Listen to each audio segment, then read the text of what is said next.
All right, welcome, Sunday Letters. This is episode of Friday, the 10th of May.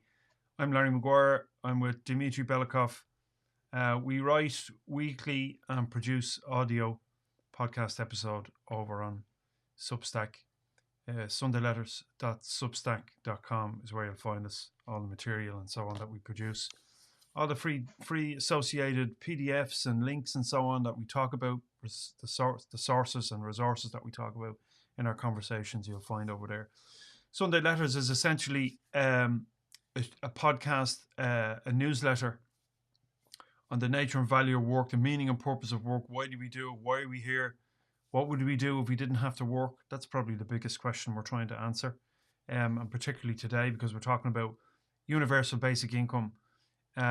It's been bandied around for a while. There's been a few experiments around the world in different countries and so on.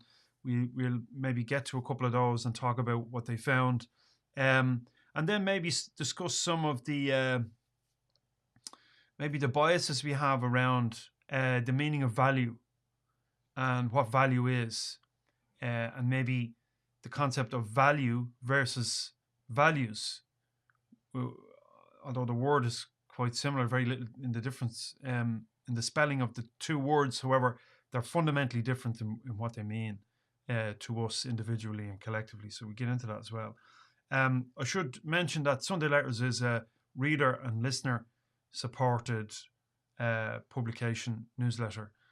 So if you get value, if you find value in what we're doing, if you enjoy this material, please consider becoming a subscriber. You can subscribe for free and get most of what we create for free, but there are other bits and pieces that we've got for you if you decide to subscribe. Well, you'll be supporting what we do, and that would be greatly appreciated. There's also other things you can do to support the newsletter and podcast. You can offer a one-off tip. There's a link below in the notes, in the show notes below this episode, and we've also got some merch that we created that you can take a look at. So that's it in short. Why don't we get into this topic? Universal basic income, Dmitri, is well, I tell you what, you give us a rundown, a very simple rundown of what it is. What are we talking about? Yeah, well, universal basic income, and it's also called sometimes unconditional basic income. So what does it mean? So uh, considering the fact that what we talked about in the previous episode, that many of the jobs seem unnecessary, they are meaningless, and considering the mass unemployment nowadays, and which related to technological advancement, gradual technological advancement. So many people don't have the job, or either they are working and don't produce anything. Basically, the work is meaningless. So we can remove this job and combine this unemployed people and basically pay them base average salary, let's say. So every month. Why is unconditional? Because you don't have to work basically. If you go to the social welfare and apply for their schemes, you have many conditions, like you should have, like, for example, applied for a job. You're constantly looking for a job, you need to prove it. For example, here you don't need to do anything, so it reduces bureaucracy drastically. And well, of course, you can combine all the social schemes in one, this UBI payment, monthly payment. And so it paid in cash, regardless of your, I don't know, marital Economic status, status or employment whatever, yeah. status, yeah, economic status, whatever. You can be poor, you can be middle class, doesn't matter. And so it seems like a nice idea to implement, in the world we live now. Yeah. But it seems there's a couple of questions kind of rise up in the mind straight away. Where will we start? Okay, so let's talk about the unconditional part of it. Regardless of your own current financial economic status, you're going to get this payment. There's no tax on it, and you can decide what to do with it. There are zero conditions attached to it. Yeah, there is one part of it. Sorry to interrupt you, because some proponents of UBI, they suggest that, for example, you may have a UBI, but you still can find a job. And so if your mm, income goes higher, for example, you still have to pay taxes, from that amount. So mm, it's not completely taxless. So baseline, yeah, for example, you have UBI, let's say 1,500 a month, so you don't pay taxes if you don't have income over this bar kind. uh, The rest is taxable. Yeah. in comparison to social welfare, you mentioned about bureaucracy and how uh, with UBI there's no criteria to be met other than you to be maybe over 18. But it strikes me that with social welfare, first of all, there's a lot of stigma attached to it, um, Yeah. and you got to prove that you're looking for a job, even though you might not be fit to work psychologically or physiologically fit to work. You got to prove, you got to jump through a load of hoops, um, and and that seems to be, and as well, you kind of have to ask yourself, well, okay, we might be giving people who are unemployed a reasonable a minimum amount of money to live and to survive, but is it enough? Because we have all of this kind of these social challenges attached to being unemployed, um, and so it would replace social welfare. Is that what proponents of UBI would Yeah. suggest? Yeah, so they propose to remove it because of the amount of bureaucracy. But if you think about it, so you need to apply for everything for your house, Mm, the scheme for your house, for your unemployment. So all different like application forms you need to go through. And in fact, I read in one article of the articles that in UK, for example, they calculated that about 19 or 16 billions pound were unclaimed. So people either they are a bit shy, ashamed to go to the social okay. welfare, Mm, although they need it, so they don't claim it. Or either they just give up at some stage, filling in these forms, mm, countless forms.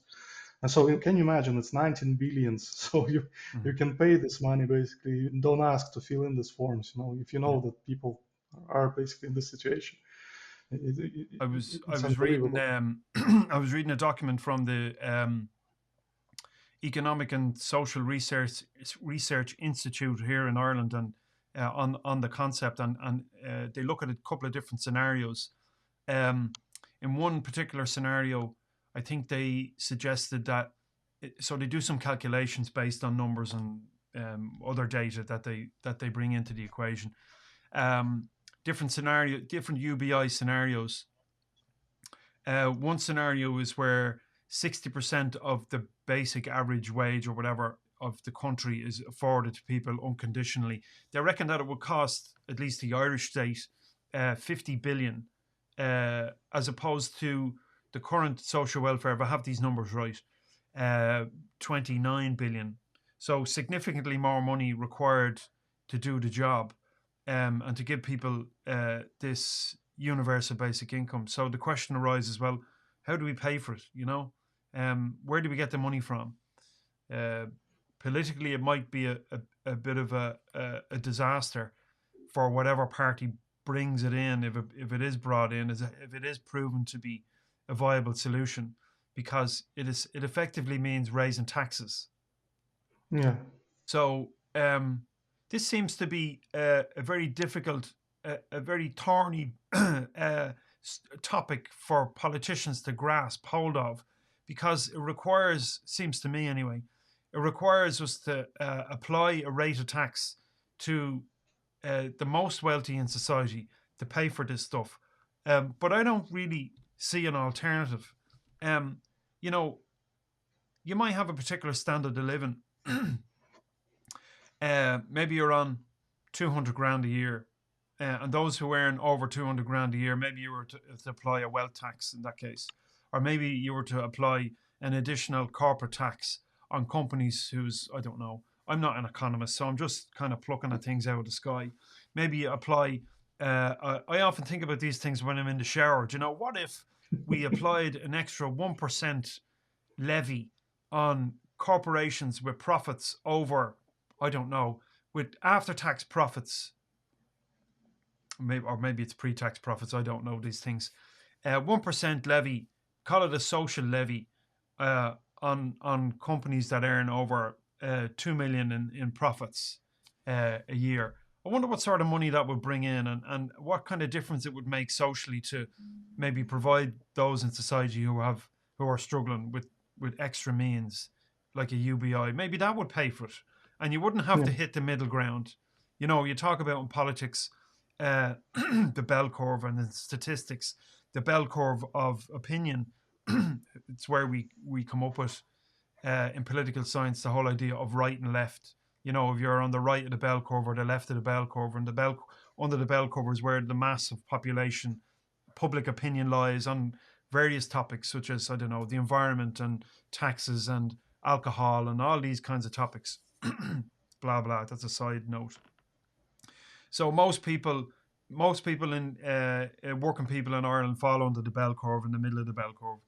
And so the wealthiest, if we were to tax the wealthiest, maybe it would provide that universal income for those who are less well off, who are struggling. Now, personally, I don't see a problem with that. In fact, I'm the biggest challenge I have is understanding the mentality of people who say, "No, you've got to work in order to make a mm, living. I did it.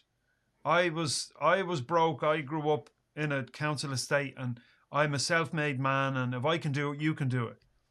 I think it's an incredibly naive position to take, because it, it it's actually it actually points to a particular color of narcissism, in my view, whereby what applies to me applies to the rest of the world. So if I can do it, you can do it. It's kind of a nonsense, because it doesn't take into yeah, account the social, the emotional, the psychological limitations to everybody else and the lives that they live. I know I'm going off on a bit of a left of field on this topic, but um, I truly believe that the wealthiest in society should be paying for the most vulnerable and the least well off. I forget where I started on that point, but well, it was about how do we pay for this. When you were digging around, what did you find about how we various proponents suggest that we pay for UBI? yeah. I mean, I can share the paper. I have it. It's pretty lengthy paper there. The author proposes, yeah, as you mentioned, to increase taxes on, for example, such things as yeah, corporate tax basically. And you're right, suggesting to raise it only by 1% probably, and it makes different. I think he said it's about 2%. If we raise it to 2% of GDP, to the GDP, so it's gonna be like huge amount, like something in billions, So just by raising it on the couple of percents, and then you have most of the income, well, not income, most of the profit the wealthy people get is from investments, and so it's not a income tax that they pay in. Yeah. The most of their profit comes from this capital gain, and so if you raise the taxes there, it also contributes drastically to the overall pot of this money that can be distributed then. And then, yeah, he mentioned also the inheritance tax as well, land taxes, all this sort of things. Well, I can share this paper later on. So these are Although, properties and businesses and these assets that the wealthiest yeah, society own. They're sitting there, they're generating incomes. The wealthy will pay taxes, well, after expenses are paid for. They'll pay tax on whatever the surplus is, but the actual asset itself, there's no, in a lot of cases, there's very little tax on that, like equities and shares and so on, and bonds, government bonds, these kind of paper assets. There's no tax on any of that. yeah. And then, yeah, exactly. Yeah, I was thinking about it. This landowners and landlords. I mean, even if we implement, UBI, most of this housing crisis, the rents are not regulated, it seems to me at all. And Mm, so, what if in these cases, so landlords will gonna figure, all right, so we got our UBI every month, like let's say 1,000, and so why don't we just raise the price for rents, for that amount, something like that. And so eventually you're gonna pay it out. So uh, by implementing UBI, I think the whole system should be, economic system should be rearranged in mm. a sense. So to accommodate this possibility to do it. on that topic again, something else comes to mind. There's an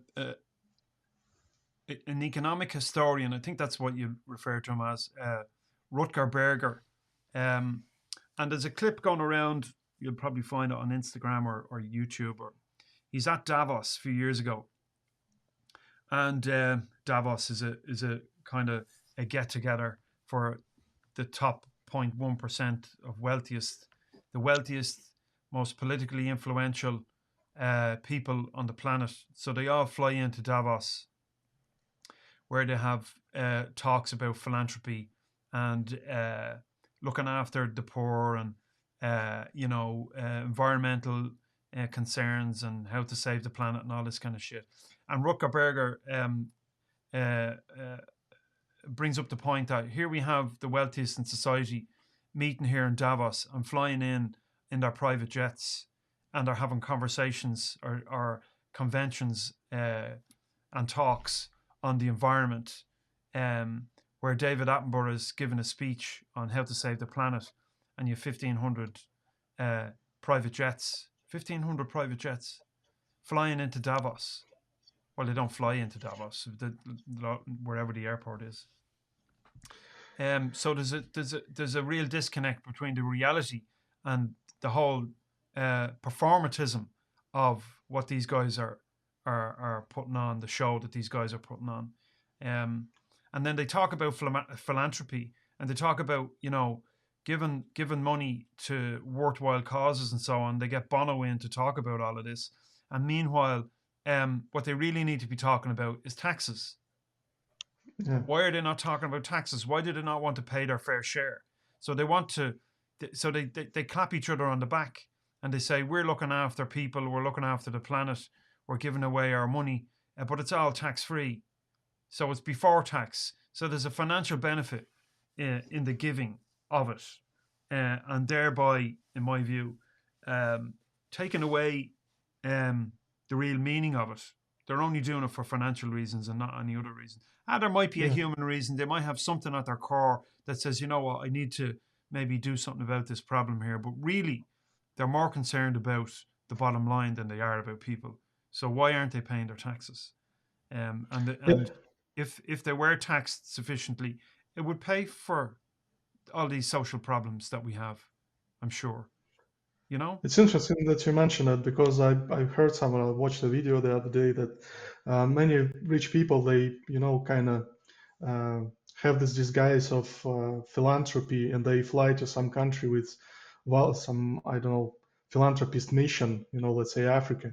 But what's the main purpose of their visit in this country is to sign a contract for an oil or some resource, Yeah. some beneficial contract for them to gain more money. Mm. Yeah. And but here, I don't know, you see, we have again this mindset of greed, of accumulation of wealth, and I'm always trying to imagine myself like, well, let's say I'm a rich person, and I earn it probably. Well, I don't believe in many cases this is true, that people, grow up and he was poor guy, and he, through the hard work he reached this wealth. It's just It's a probably nice few story, isn't cases. Yeah, it's just exceptional cases. In in many situations, you will look at it and you will see that there's some inheritance standing behind their backs anyway, some rich parents or lineage, it? Mm. whatever. So, but they of course can create this image in the videos, on the screen, that we are poor. I'm a poor guy. It's all my own idea. I managed to get through it, through the poorness, and get to the top 1%. But in most cases, yeah, it's just a lie. But anyway, if you even that Mm. guy who managed to do this, and you look at this world and how it works, it seems like we need to have this greed to accumulate this wealth. And if like guys like us come up to you, to me, for example, if I'm that guy, and ask me like, well, from now on you need to share all of what you earned, and distribute it to the poor people, you would say, well, you're gonna be, resenting Yeah, this you're going to claim. resist it, absolutely. Yeah. Yeah, yeah. And so it's kind of, if you try to put it this way, it seems like also reasonable from their point why they don't want to pay. Well, if they are, of course, in that situation. I mean. Mm. But yeah, most of the people, they are for ages, I mean, reached through their parent, well, lineage, that they just born like that, you know. Mm. And Well, it doesn't. The whole idea that which developed in the last 100 years, 120 years around entrepreneurship, and that the real value lies in the ideas of the entrepreneur, and they had the balls, and they had the gumption, and mm, they had the bluster, and they had the charisma, and they had all of this, personal values. It's kind of like the cult of personality, that the people who will save the world are the ones who put on the best show, who create the best impression. It's kind of like the egocentric uh, uh, Western idea of human beings, the individualistic idea of of uh, of the self, as opposed to the collectivist view that we're all in this together. That seems to be at the basis of this kind of constant fight between socialism and capitalism. If we want yeah, to simplify it, it's the Western individualistic idea of the self versus the Eastern collectivist view, which suggests that we need to help each other here, because that's the only way we survive. So, to me, it makes sense that we help each other to get along, and that we share what we don't need. Like, who needs?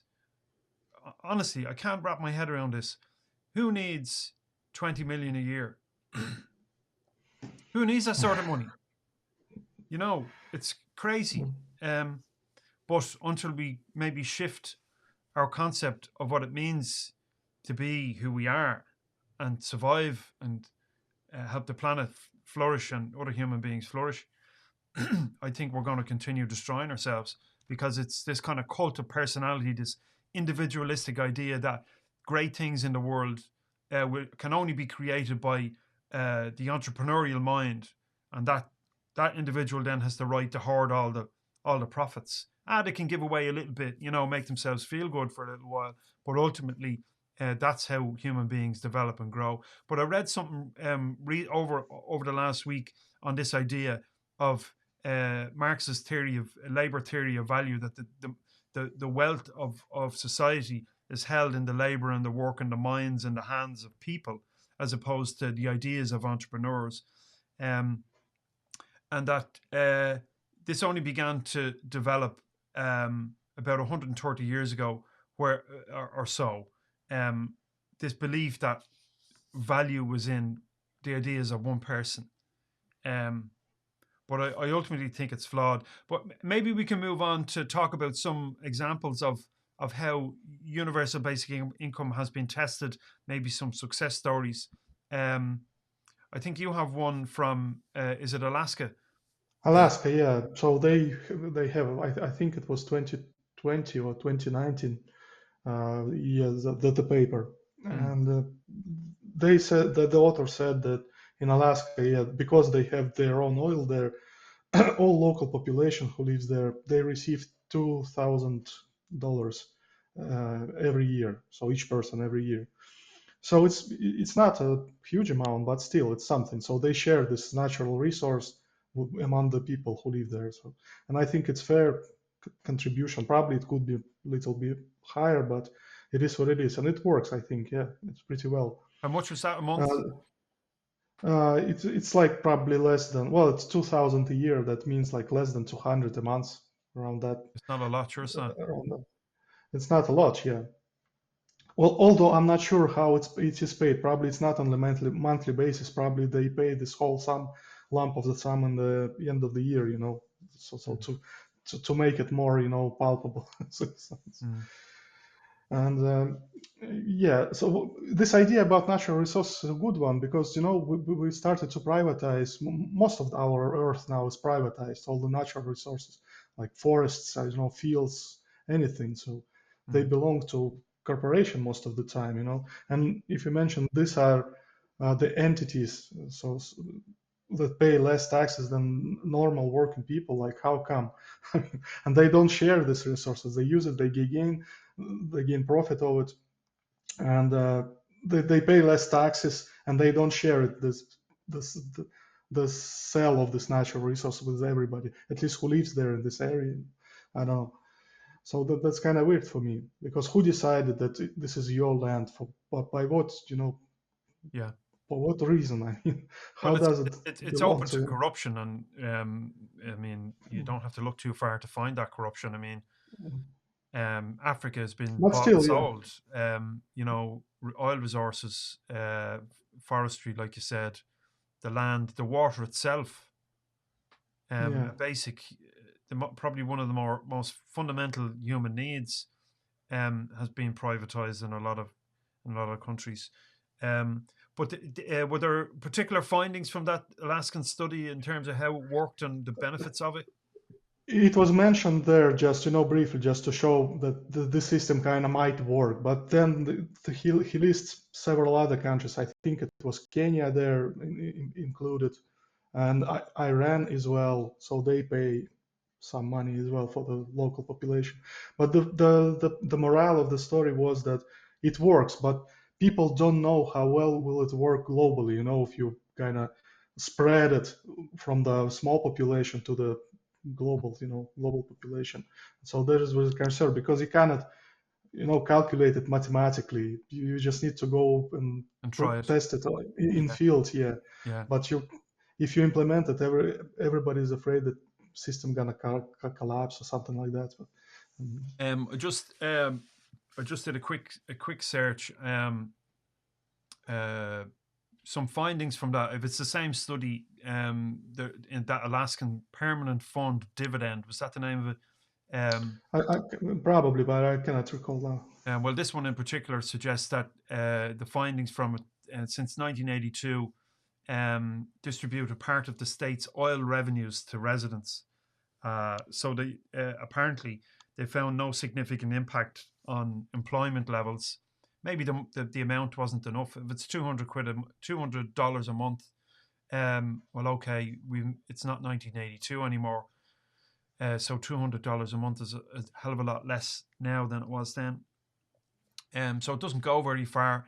The idea of universal basic income and some findings, and I have one from is it Norway? I think it's Norway, an example of where it did after a while improve employment outcomes. So in other words, I think you mentioned it earlier that when people have that extra few quid to take care of their needs, pay their bills, and so on, that now they have the time and the headspace to go and look for work, and they don't Mhm. sit around uh, drinking beer and watching the television and taking drugs and abusing themselves and other people. That's not the case. We have this idea that there are this particular section of society that if you give them money for nothing, so to speak, that will then they'll just take advantage of it and do nothing, and they'll be layabouts and degenerate and all this kind of stuff. I, I, I think that's a very narrow view of people. So this particular um, study or experiment didn't find any impact necessarily on employment levels. However, it did improve health outcomes for children, which is an important one. um, there was the it was Finland basic income experiment in for about 12 months or just over 12 months. One of the more recent experiments, the Finnish government gave a particular section of its population 560 a month, €560 a month, which is significant few bob, I suppose. Uh, you could see that going a bit further than maybe $200, but obviously.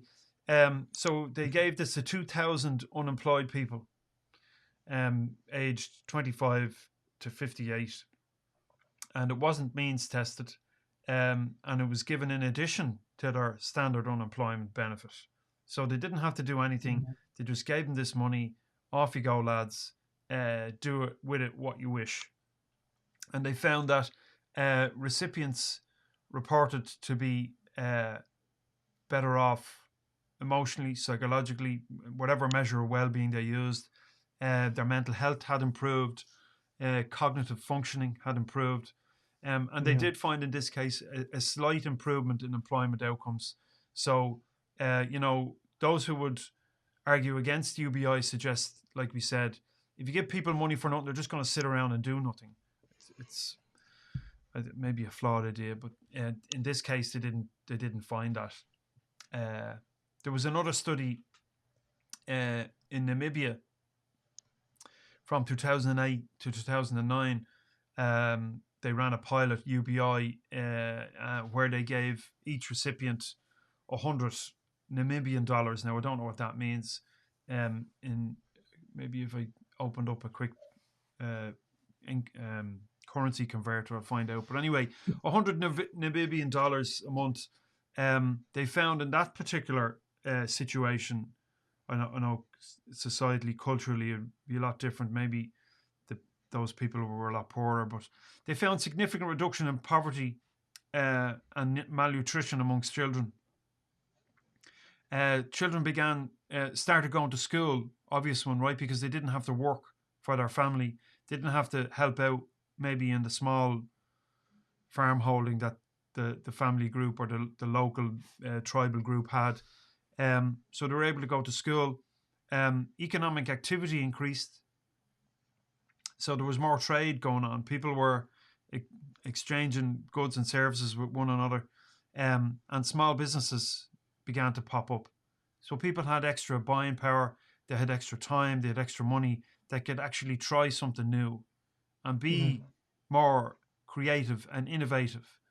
Um, and so this is a big argument for UBI from what I've been reading, is that if you give people an opportunity, and here's the thing, another argument against this, this entrepreneurial mindset, this kind of cult of personality, the red tie wearing, the man who made it came from nowhere, poor guy done good, and all this kind of nonsense that you've got to be resourceful and that you have a choice. And when you come from a particular social background where there is no money, there's no prospects, you don't believe that there are opportunities, you're on the breadline, how have you got a choice? Um, the guy done good, the working class guy or the unemployed guy done good idea is great, but it's unique and it's the exception rather than the norm. So when you create a bit of space, and you can see this in work, in the workplace, in jobs, and in various other areas where people engage with one another, where you create the space where it's not so hectic, where it's not so tense, where there's less pressure, where you can actually take a breath and relax for a half an hour or a few days, where you don't have to worry, you're not under stress, where you have to concern yourself with where the next $10 or €10 coming from. There's more space to be creative and to think and for ideas to land. And to talk about it neurologically for a second, right? Going off point a small bit, but this is related. When you're under stress, when you're anxious, it leads to depression in chronic cases. Your amygdala is on fire. Your fight or flight response, flight, freeze or flight response is active nearly the whole time. And your body is in such a state of stress and anxiety, you can't think straight. You can't access, your cognitive functions, your executive functions to actually think, to take the time to think about things and consider your situation and the possibility, because there's an immediate need and you got to satisfy it right now. It's like you've no other option because I die if I don't get this £100. And so you're forced to do whatever is most immediate to get that £100. And so we don't understand when we come up with this idea that you can do it if you want to. Everybody can do it. It's a nonsense, because when the poorest in society, the most disadvantaged in society, is under such pressure that literally their organism cannot think straight, can't access memory and learning. It's the hippocampus, that part of the brain responsible for memory and learning and memory retrieval, and it just can't be accessed because all the focus is on the fear center, the amygdala. And people don't understand that. It's like, you're unemployed, well, that's your fault, you have a choice, get out and get a job. Okay, well, that's why the world is the way it is, So this cult of personality, focusing on this one successful bloke, usually a bloke, that does well, becomes a millionaire, is a nonsense. It sounds great, but it's all performative, and it merely serves to uh, inflate this kind of ego, individualistic idea of how to be successful.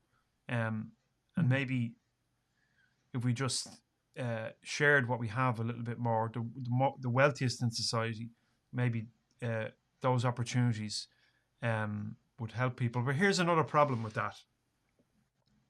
Let's say the wealthiest, the most commercially successful people in society were convinced that it's a good thing to do from a social perspective, to redistribute the wealth and to provide universal basic income, for example, to the most vulnerable, the most needy in society, or even to go beyond that and give it to everyone. Um, what would they do for workers? How would their companies survive if they had nobody willing to work? Um, Yeah, as you see, this is the point, as we mentioned in previous episode. Most of all, we now see the proliferation of this financial, jobs, that you just do there, you just earning money from money, basically nothing else. So you mm. don't produce anything, literally. I mean, so a huge amount of such jobs. Now, I'm not saying they all like this, but yeah, such jobs exist. So the point And I'm so, saying, so the thing I'm saying is, so if we give, the working class 500 or 600 or 700 a month, we've done this recently, almost globally during COVID. We came up yeah, with the yeah, money. All of a sudden, we had the money, right? Um, we did it to a greater extent, I think, in the EU. So let's say we give people 750 quid a month or 1,000 a month, and unconditionally, and they decide, well, I'm not going to work this shitty job anymore, this bullshit job that I've been doing for the last 10 years. I'm going to do something else. It's very difficult to see how the capitalists would agree to that, isn't it? yeah. Well, probably that's the reason why we still don't see UBI, in our world, in our Mm. time. So that's probably could be the reason. But yeah, but what I'm telling, I see no reason why it couldn't be the case. Because if back to that point, that in most of the cases we don't produce anything, not in the most cases, but in many cases we don't produce anything of value, for people to use, basically. And so why we just spending our time doing nothing rather than we can receive this lump amount of money on a monthly basis? And as you mentioned, like from your experiments, you mentioned that, yeah, if you give these people UBI, they won't sit at home, they will try to find the job they like, so that it gives them the freedom.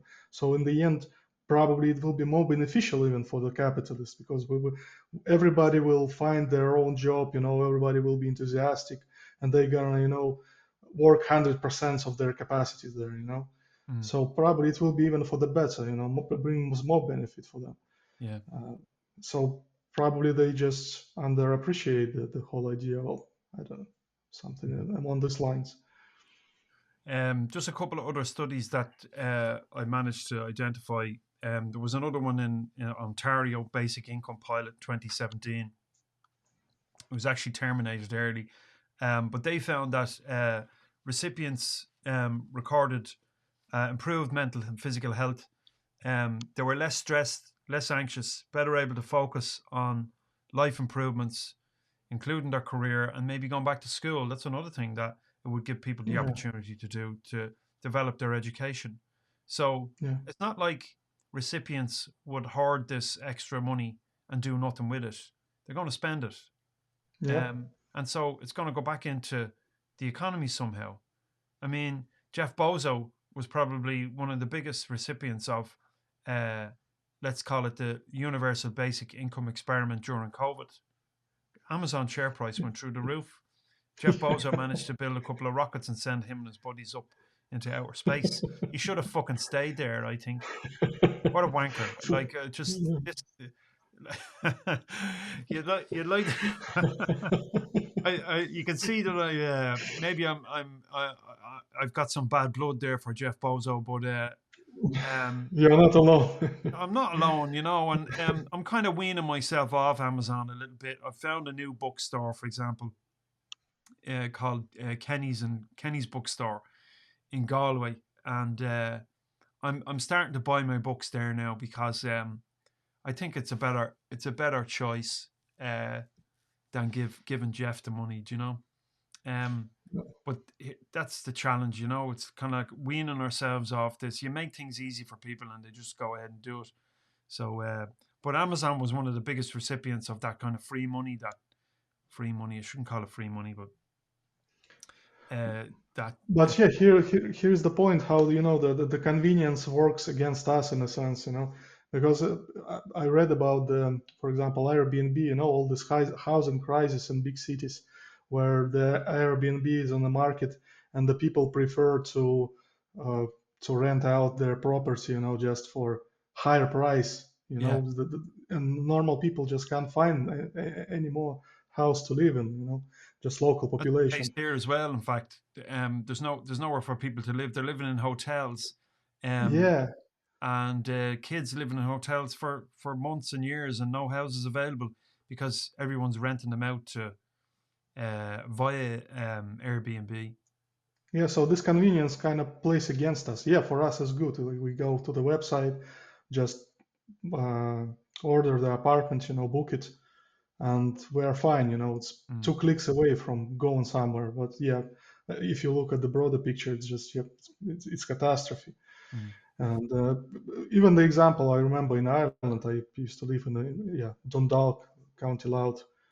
So you can't see any decent, well, not decent, but good apartments there, like good house on the Daft, mm, Daft.ie.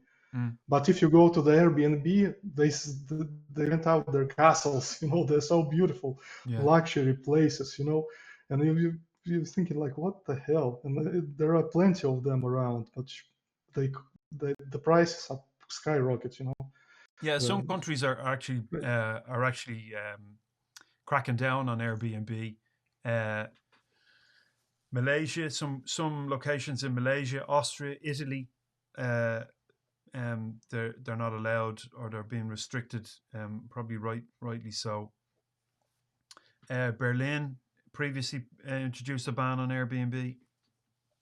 There's various articles online you can check out on that one, but I did want to identify, a couple of people who maybe are influential along this line of thought that, uh, providing people with a minimum basic income or a universal basic income, it's not a new idea. Um, Thomas More, very early proponent of the welfare system.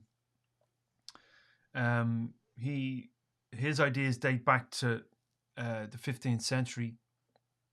was it Propo- 16th? No, yes, six. yeah, he was born in 1478, died in 1535. Proposed a system of guaranteed income. Probably one of the earliest proponents of it. Thomas Paine, uh, again, he was similar. Um, he wrote the Agrarian Justice pamphlet in 1797 and proposed a detailed plan uh, to provide a grant to each citizen at the age of 21.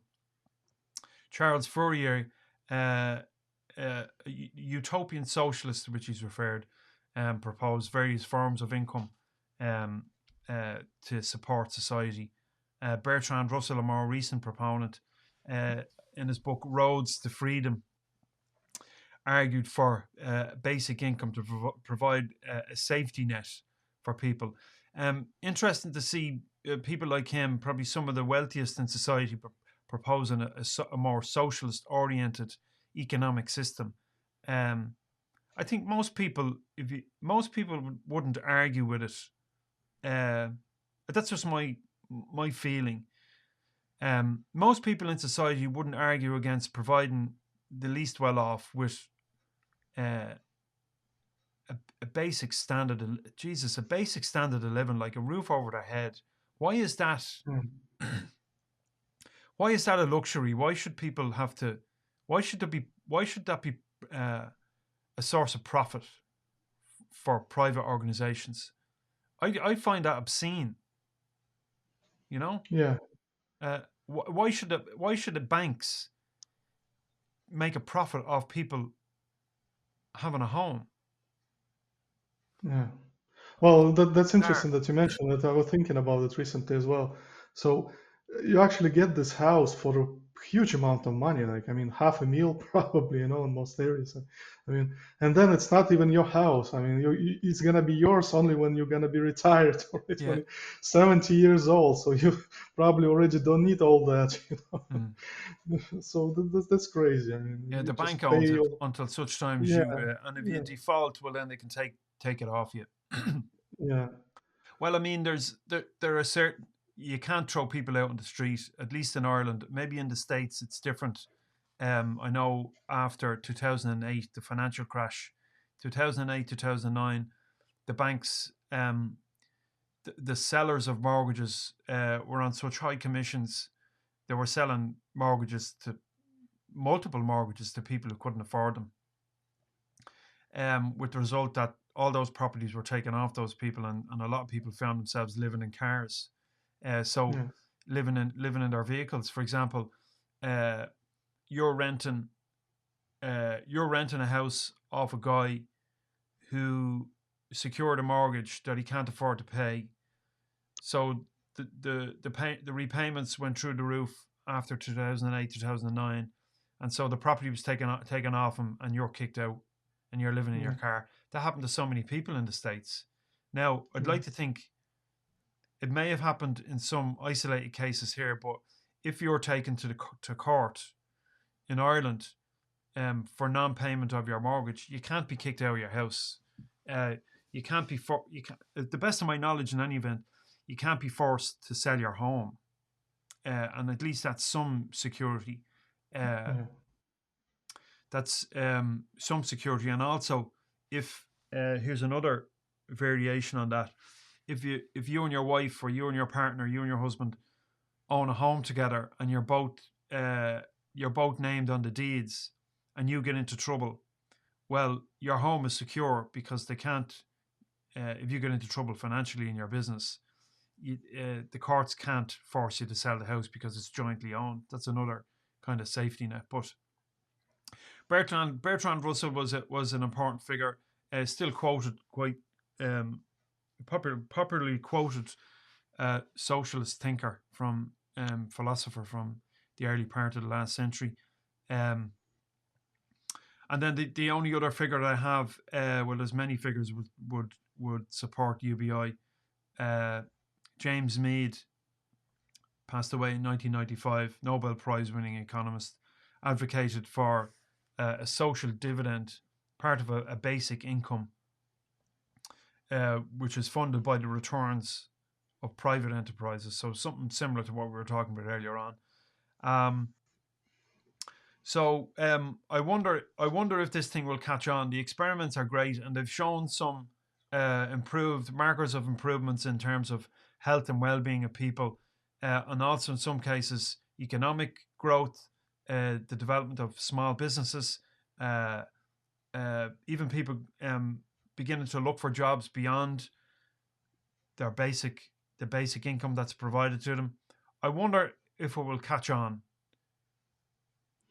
yeah. I think, well, it's pretty feasible. I mean, that in future we're gonna see it. I mean, it should be implemented. I hope. I'm really hopeful for that. I mean, if the experiments are showing great results, I can't see why we cannot expand it. Yeah, Like I think the biggest on global population. I think the biggest hamstring to this thing being developed out further is our capitalists and corporate interests. They'd be too risk averse. It'd be a very risky move for them, especially if a socialist left wing government was inclined to impose additional levies on corporate profits to pay for it. Um, there is a scheme in Ireland, actually. It's a basic income provided to artists. So if you can prove that you're an artist, it's called the basic income for the arts (BIA), and it provides artists with a payment of €325 a week. artists and creative workers. Um, Main objective to provide them with some financial stability. It follows what I was talking about earlier on about the absence of income creates stress. You're stressed out. You're anxious. You're uptight. How the hell can you be have the space to create anything? Yeah. Um, the taxation system in Ireland favours artists and creators quite a bit. In fact, you can apply for tax free status if you're a creative person in Ireland, so you don't have to pay tax. I think there's limits and bans to it and all that, but it's certainly a better option, um, tax wise than being on the regular tax system. So this pilot scheme closed, our applications closed in 2022, and 2,000 artists and creatives were selected at random. Apparently, it was anonymized, randomized selection, and it's still running at the moment. 325 a month, as I said. It's running over 3 years, so we're in the middle of it now, up to 2025, and maybe the results of it will allow the government to keep it going. I think it's a great idea. It would certainly encourage people. Let's say you served some prison time, for example, and let's say while you were in jail, you entered into a couple of programs, and one of them was art and creative writing or something like that. When you came out of prison, maybe that's something you could launch into, as well as Yeah. having maybe some social supports. That it's an area that you could apply your creative mind, rather than turning back to crime in order to make a living. I don't know, just some thoughts off the top of my head. Um, we might That's a good include. idea. Yeah. Uh, And that's a good idea. I mean, but still, if you have a look at this, it's still again another social scheme, social welfare scheme. And but if you just implement UBI, so you don't need to apply for all these different, mm, schemes, mm. and so it's gonna make it more easier in this sense. Like during COVID, you at least here you just had to and go to a website and enter your details, and then you got your, what was it, 750 or Yeah, 800 a month. yeah, yeah, Um, and so it'd be interesting, certainly, if we could see that rolled out further. There was something else you mentioned there. Anyway, it's gone. Not to worry. Um, that paper, you might send me a PDF, will you, or a link, and I'll yeah, include it in the show notes yeah. for I the have it. read. Yeah, There's also some other resources I'll include in the episode notes. Um, there has to be a better way. There has to be a more socially viable way of looking after people, economically viable way of looking after people. I think the answer is, as Rutger Berger said, taxes, taxing the most wealthy in society, and not simply allowing the wealth to continue to flow, as it has, into their pockets and away from the people who are most vulnerable. Um, I think it's indicative of how corporations and corporate interests have infiltrated politics. In a lot of nations, politicians don't serve people anymore; they serve corporate interests, yeah, because they themselves run corporations and are directors of corporations, and are themselves quite wealthy. So they're going to look after each other. I like to think that these guys, mostly men, they all associate with one another. They all hang around the same clubs. They all drink the same expensive champagne, dine in the same restaurants, fuck the same hookers, and play tennis at the same tennis clubs and all the rest of it. So they know each other. And so why you're not going to do anything that's going to uh, have a detrimental effect on your buddy's bottom line, are you? So yeah, there needs to be a separation between um, commerce, or yeah, the markets and corporations and the political system.